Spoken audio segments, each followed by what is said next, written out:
This podcast contains references to suicide and self-harm.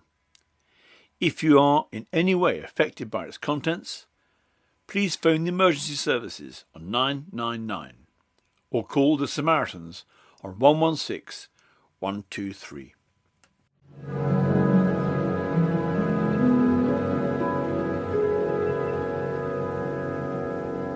This day is called the Feast of Crispian. Hello, I'm Harry Bucknell. Thank you for downloading Human Not Heroic, the podcast from Blesma, for Limbless veterans. We few, we happy few, we band of brothers. For he today that sheds his blood with me shall be my brother.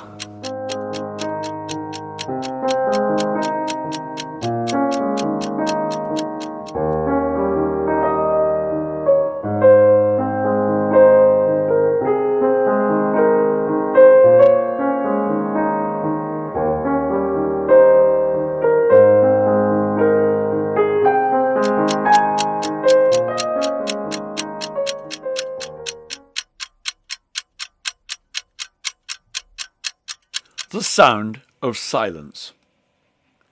Filled with adventure, achievement and purpose, it's a young person's life in the services.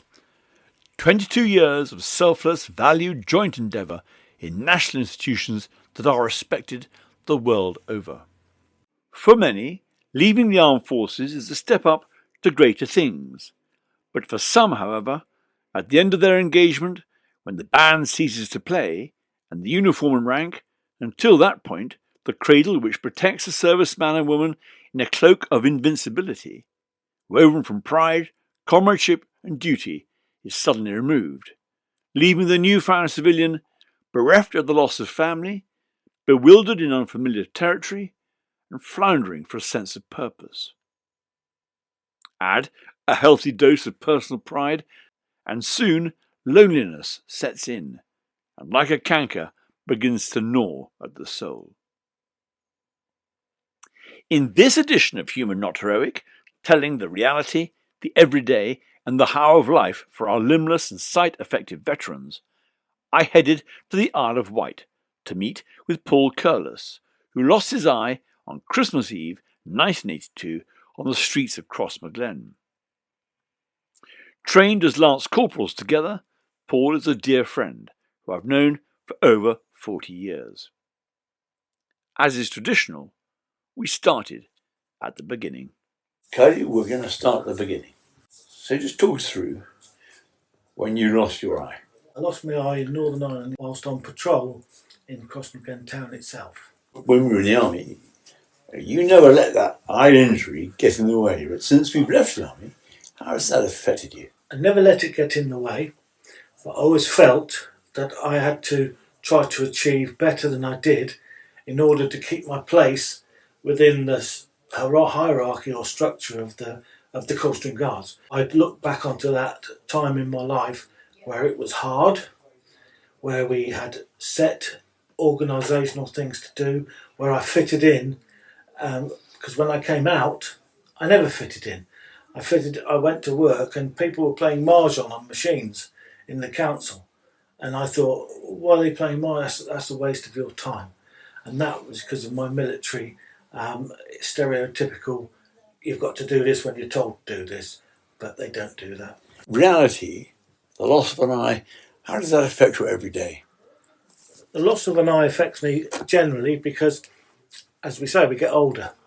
And 2 is better than 1. And 1, obviously, at the moment is pushing in, it's doing overtime to keep up with the others. And that's obviously why you wear glasses and you go on. But it affected my confidence. It affected me going for jobs, the way people look at me. And I managed to overcome that by being quite professional on the interview when I left the army. And that was from the army. They gave me that confidence to do that. But at the same time, it was a lack of confidence in myself. You used to have that great glass eye, which has appeared in many pints of beer, keep an eye on my beer for me while I'm going to the loo, all that stuff. But you don't wear it now. I don't particularly worry now. I've not worn an eye for 5 years now. I have a glass eye, and it's actually in the kitchen. And it used to be in a little glass, but it's not in the glass no more. I don't actually wear it anymore. One, because medically wise, it hurts so much. Because I don't have a tear duct, it gets crusty and it looks awful. So I'd rather look as I am, and people accept me that, well, children, when they look at you, that's a perfect example. Children, they look at you, see one eye, and they pull their mums, and they say, Mummy's only got one eye. So they've got one eye. So it's like for them, but for me now, they look at me, and the people I know, they don't look at me as I've got one eye. They look at me like normal. Right. I mean, I had to look twice to see if you were wearing it, because I just don't notice it. But, but it was never. It was never an issue. You were just curly, and you were a big part of the regiment, and a big part of the family. I tried to be larger than life. Well, you are larger than life. 6'5" of you, and larger than life. Well, 6'2". 6'5" is Charlie. I stand corrected, sir. No, you don't have to be, sir. But the thing is, 6'2" is fine. Strapping lad, liked my sport, liked to go on. I mean, if I had two eyes, I think I would have played rugby at a higher standard. If I had two eyes, I would think, in my own personal self, I'd have been a better soldier. And that's not necessarily so, but that's how I thought of it. And when I got out, I thought I was better than all the other people. And not better as in, as better and you can look. I thought that I had the ability and the background knowledge from the army, that discipline, that we've got to do this, we've got to do that, that would take me forward, and it has taken me forward. All the things I've learnt in the army about friendship, about don't leave anybody behind, about trying to help other people, about being the best yourself, that's always instilled to me in that 22 years. When I came out, as I say, I joined the council, and I spent 10 years in the council, doing this, that and the other, and putting it never, it was always that I've had to try to achieve something better than somebody else because of my disability. When I had my heart attacks, because I've had 2 heart attacks, I felt, this is where I went into another phase of my life really, I felt that the lockdown killed me. It killed me because I couldn't see anybody, and it's made me as I am now. And there's a big effect from that lockdown. It was my mental health. Can you just explain how you see yourself now? I see myself now with the support I've been given from Blesma, especially from Blesma. Blesma came along and I couldn't get up the stairs. And so they said, we'll get a handle for you. So they put a handle on the side of my stairs, have you seen when you've come in? Yeah.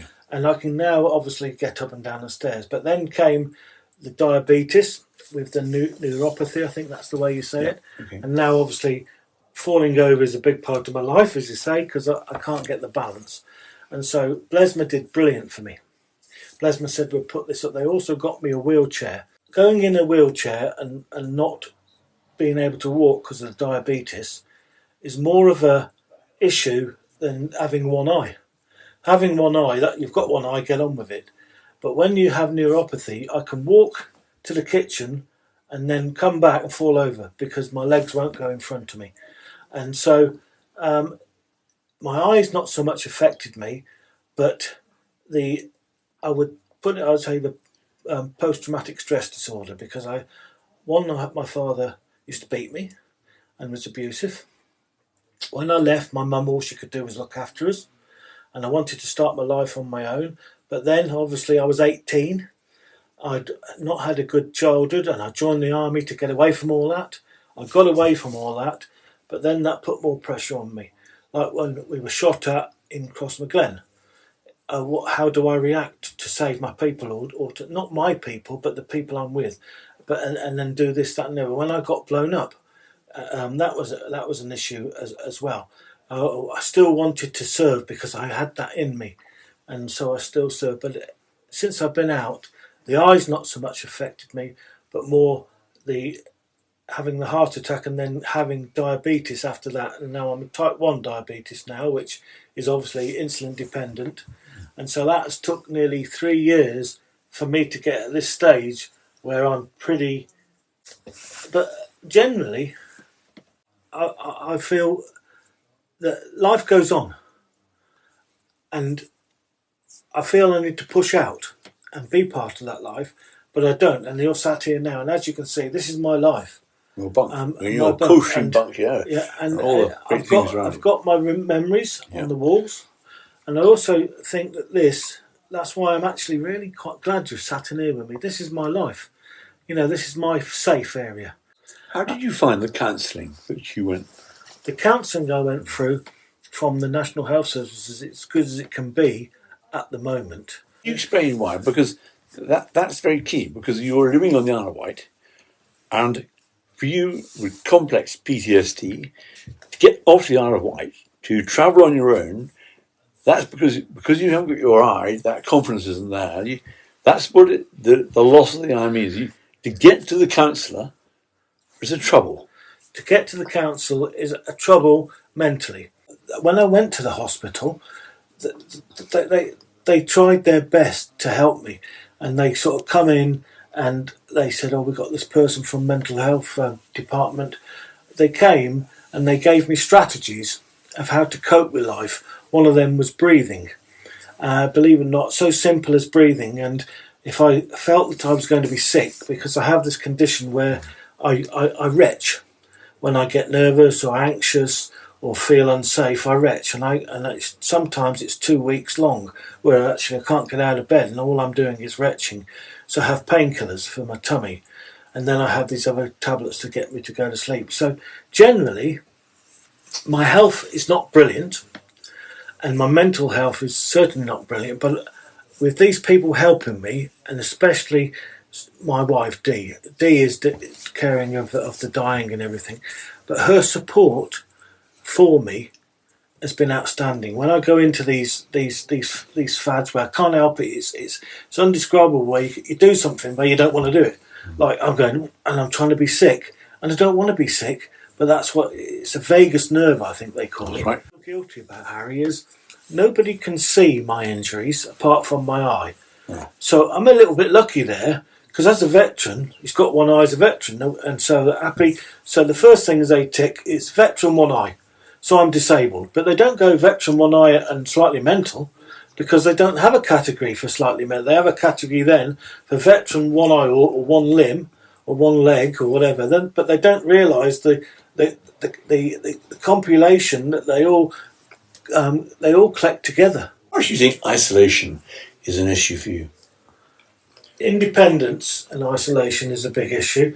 One, now it's wheelchair bound. Two, I still drive, but only when my feet or my legs are feeling that I have that little bit of sensation.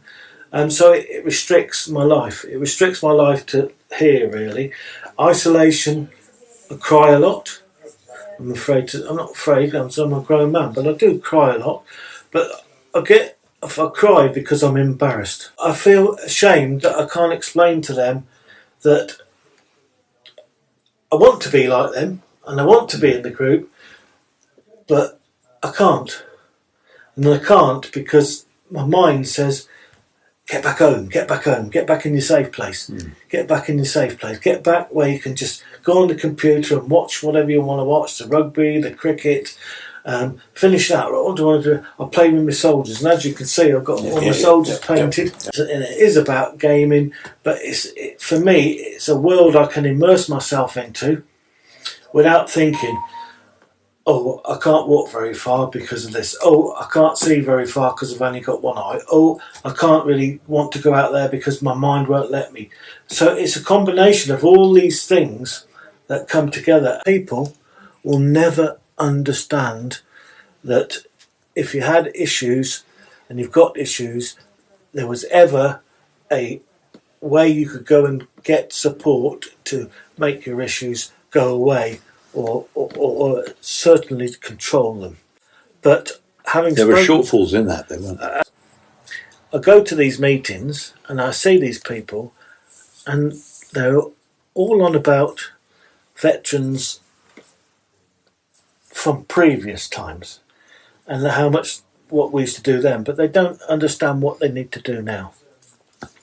But they've helped me out tremendously, and if it wasn't for them, and before you go on, if it weren't for my little doggy, And Hattie Roo.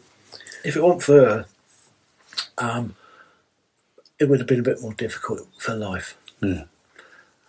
I've had times when I've tried to commit suicide. I once tried to commit suicide in the army. Why did you feel that? So I felt that I was useless. I felt that I wasn't particularly good at my job. Sergeant Major? Well, no, Regimental Sergeant Major of the TA, which, as you can see, that's my There's private your joy, warrant. and it's up But, there. but And you've got the warrant. And how impossibly unuseless does that make you? You knew that's not the case. It But you probably felt does. that. I felt like that. Dee says every time, she says, you came from nothing, Curl. You was a colour sergeant when you got out. You did 22 years. And you got your warrant. And I got my warrant. And you still feel that you're useless. Yeah, I do sometimes, but not Why now. is that, Not then? now. You're saying that to me now. That's like a dichotomy, because you've done all this. Why should you feel useless? But you still do. I don't know why you should feel useless. I feel like I do something for other people, but before I can do anything for other people, before I can do that, I've got to fix myself first. But you have so much to offer in that sense, and you got some great big personality. Oh, that's a facade, though, Harry. I believe that if I hadn't been blown up, and not just blown up, but I hadn't had a shit life as a nipper, my life would have changed different. Not drastically, because I would have still loved to be with you boys, but it would have changed as in the way I thought. So the way my mental capacity at the time was strike first, ask questions later. If I didn't suffer from PTSD, it would have been sit back, look, assess the situation. And so I do blame it a bit on that. As I say, when we were serving, the eye to me was never an issue. In fact, it was almost like it was part of you. But then you leave the armed forces, we leave the armed forces, and that subconscious safety net's not there. And how does that? That's where the wheels begin to fall off a bit, don't they? The wheels fall off when that safety net's not there. I mean, you army, you do your full service. You've got your pension right stuff. You've got D's alongside you. In the army, you had people next to you. You had you. I had all these people that if you felt shit and bad, one of them, it doesn't matter which one, but one of them would have perked you up. One of them would have given you a love. One of them would have said something, quite profound to you, or this, that, and the other, and you'd take it in and you'd listen. So with them people there, that's what helped me carry on. If then people wasn't there and I wasn't in that army environment, I would have probably gone downhill even further. So being there with them and part of my life has educated me. And it's educated me in a way that now, when I do feel like I want to top myself. And you still do feel that, don't you? Yes, I still do. And that's what the people came to assist me. They said, how many times you felt this week to kill yourself? And I said, well, probably every day. And this went, and then till about when it finished about 3 months ago, I've not had any counselling now at all for some time. But now I feel that they've given me the tools, my breathing, the fact that if I stroke the dog or Dee gives me a back scratch, that physical touch takes me away from feeling that sort of suicidal tendencies. But yes, I do feel them, and I suppose every soldier gets to a point where they can't take it any longer when things have happened to them through life, not through themselves, sometimes through something that's just happened, which is life, and you have to get through that. But when you constantly are getting little knocks all the way along the line, it looks, can I get any further than these? Am I going to have a whole year, like last year, lost my finger, am I going to have a whole year where it's actually fallen into place? I've had a good time, I've got out my room from the isolation, I've managed to drive, and even if I lose all that, I'll get a wheelchair and get out. To take all that away, take my metal detecting away, going metal detecting because I can't walk, take my fishing away, and most of all take my golf away. Spent pounds and pounds and thousands on golf, not a very good golfer, I had a few good shots, but taking all, what does that leave me? What does that leave me? It leaves me the only thing that I know that's constant, that's my family, my son and my wife and my friends. And now, as I get older, I appreciate them coming more. I appreciate even a little tap and a little smile or an emoji. And that's what keeps me going. The fact that I've got a little trail there of people that will say, "Come on, Curl, pull your pants up. Let's get going." So come on, Curl, pull your pants up. How are we going to... What keeps you... things are beginning to look up. We want less of these suicidal thoughts. And because you are part of the family and the wider family, and you mean so much for so many people. So what keeps you going every day? How do you get round when you start thinking it's time to go? What keeps you going? My dog and my wife, Dee, she's very, very strong. She's very, very, forward. She's brilliant. And with her there, but that's another feeling of guilt. Because my condition affects her. And it affects her when she comes in at 3 in the afternoon, say after doing something she's got to go back out to work, and it comes in when she comes in at 7 and she sees that I've been sitting on my bed crying, or she sees I've not been out the house because I couldn't, and it gets her down. And for the pressure I put on her, I feel guilt. For the pressure that she gives me my life, Harry, and my dog gives me that companionship. But they both help me, and that's the answer to your question. Dee being a constant. If I didn't have Dee, I wouldn't be here now. Yeah. I don't think if I had Hats, I wouldn't be here now. Just because you can't see the injury in me, it doesn't mean it's not there. I should be trying harder, but to try harder and to get out of the house and to do things is a tremendous task when your head says, "Fuck this, I don't want to do this." When we were young, you were the big lad. You were the chap who was our inspiration. You were the lead of everything. You were the big right marker. There you were, proud as punch.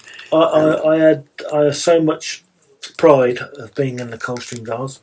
I'll always be a guardsman. For me, my life has always been Counselling Guards. It was abuse, Counselling Guards, council. But between the Counselling Guards and the abuse and the council, I'm at this point now where it's hard up here to go on. But as every second to none, I don't want to be that person that just throws it away for nothing.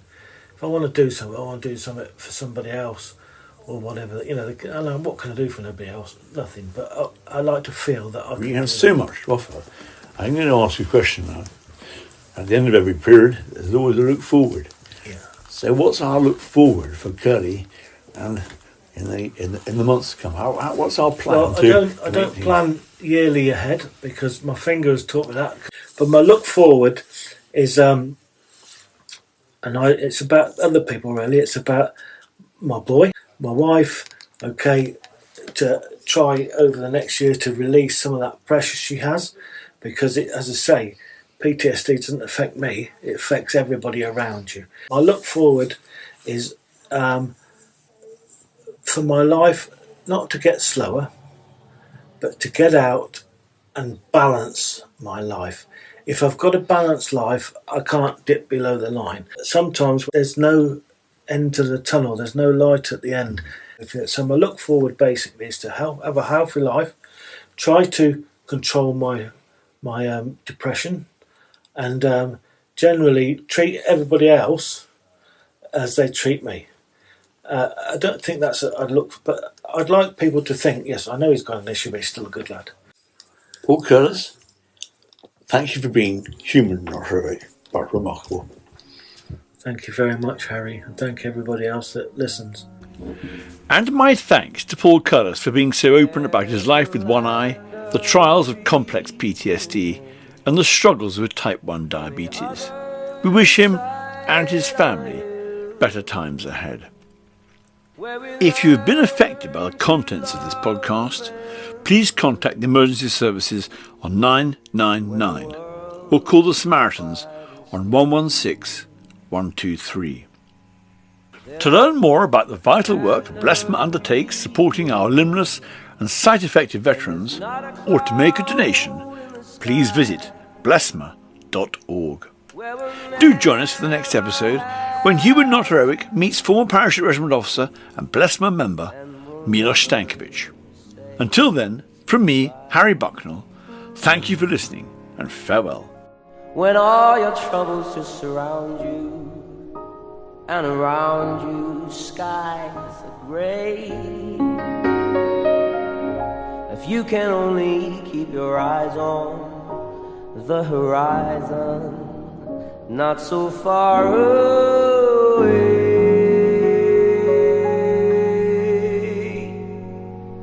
There's a land of begin again on the other side of the hill, where we'll learn to love and live again when the world is quiet and still.